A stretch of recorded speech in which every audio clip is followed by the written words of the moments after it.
Ағылшын тілін қалай тез, өз бетінше әрі теп-тегін үйренуге болады.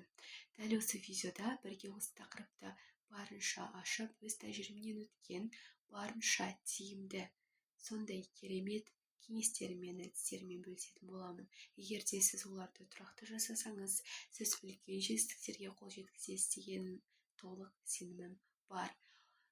Видео басталмас бұрын біздің арнамызға тіркеліп, осындай пайдалы, керемет, жүйелі сабақтардан құр қалып қалмау үшін қоңырауды басып, өзіңіздің лүпіліңізді басып кетіңіз. Сіздің қолдауыңыз біз үшін өте маңызды. Осындай тақырып қазір қозғалады. Бұнда сабағымызды бастайық. Алдымен біз өзіміздің А нүктемізді нақтылап алайық. Мысалы, көп адам ағылшын тілін үйренгісі келеді. Оның бірі сіз болуыңыз мүмкін, егер де осы видеоны көріп отырсаңыз.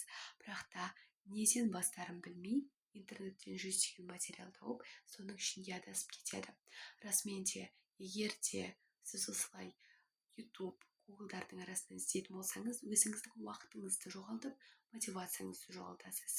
Қазіргі YouTube пен Google ақпараттың жүйесіз, әйтеуір сылдырлаған судың ақпараттың нағыз көзі. Ал жүйелі ақпаратты табу үшін сізге нақты осындай біз секілді барлығын көрсететін арналар керек.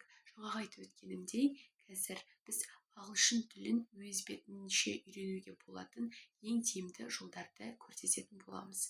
Біріншісі жүйелі бағдарламаны құру. Білікті әдіскерлер, яғни осындай тамаша мұғалімдер студенттердің, сіздер секілді оқушылардың оқу жолын өте қарапайым, түсінікті етеді және де сондай тиімді материалдар құрастырады. Ондай материалдардың барлығы біздің өзіңіз дәл қазіргі көріп отырған 10 тест арнамызда бар.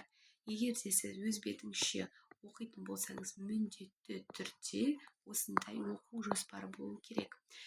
Яғни бұндай жоспарлардың барлығын грамматика, тіпті біз қазір болашақта сөздік қорды барлығын, егер де сіздерден сұраныс болатын болса, қосатын боламыз.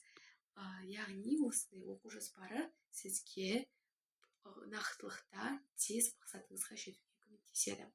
Екіншісі, ол мұғаліммен оқу. Оқу жоспарыңыз болғанмен де сіз тек қана кітаптардан оқи бермей, мұғаліммен оқуыңыз өте маңызды.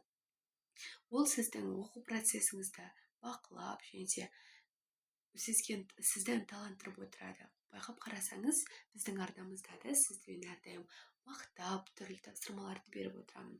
Және де егер де сіз емтиханға дайындалып жатсаңыз да, бұл өте маңызды. Яғни тәжірибелі мұғалім және де оған мен өзімді де жатқыза аламын. Сізге нақты ненің маңызды екенін айтып, сізді дұрыс бағыттай алады. Яғни сізге сылдырсумен бір оңай тақырыпты ұзақ уақыт сөйлеп отырмайды, өте оңай түсіндіреді. Ал біздің арнамыздағы 200 мың теңге тұратын тегін сабақтар әрбір адамның қабілетіне келетін ерекше методикамен жасалған. Яғни сіз осылай ақша құртпай тегін көре бересіз. Үшінші, аптасына 3 рет 5 рет сабақ өткізіңіз. Тиімді оқу үшін тұрақтылық қажет. Білесіз бе? Сізге жетістіктің үлкен құпиясын ашайын. Аз-аздан үздіксіз.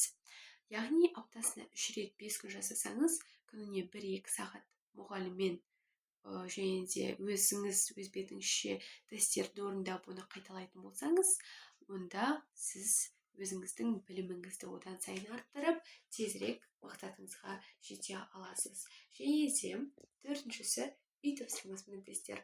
Бұл сіздің басты негізгі фундаментіңіз деп айтар едім.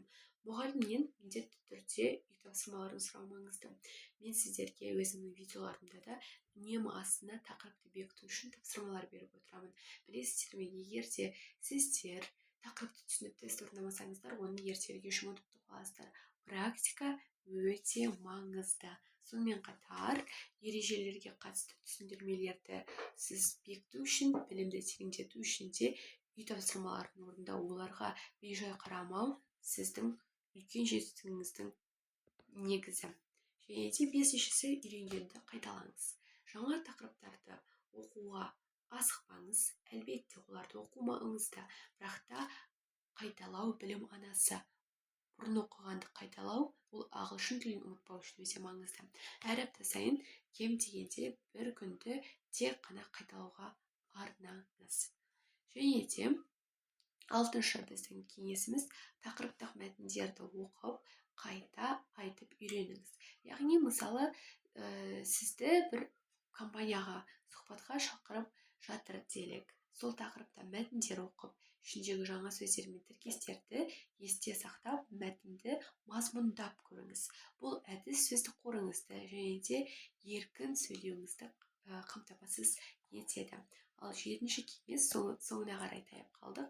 Сөздерді емес, фразаларды жаттаңыз. Мысалға, қазіргі заманда көптеген бірнеше тілді білушілер, яғни полиглоттар, жеке сөздерді емес, дайын фразаларды жаттап алуға кеңес береді.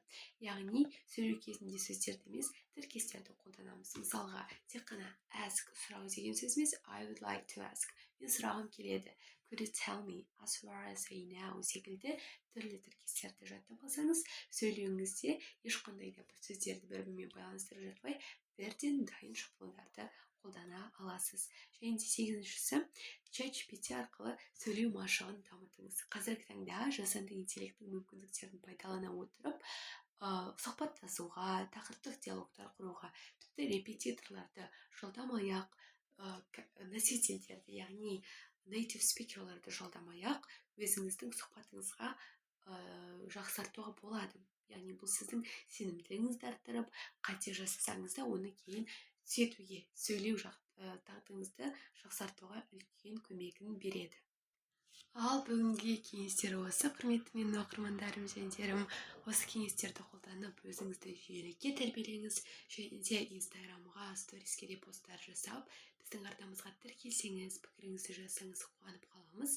Әйтпесе шабытымызды өлшеп ренжіп қаламыз. Және де бастысы сізді мақтағым келіп тұр. Осылай дамып жүргеніңіз үшін сіз өте жарайсыз. Және де өтініш, қорықпаңыз, күмәнданбаңыз.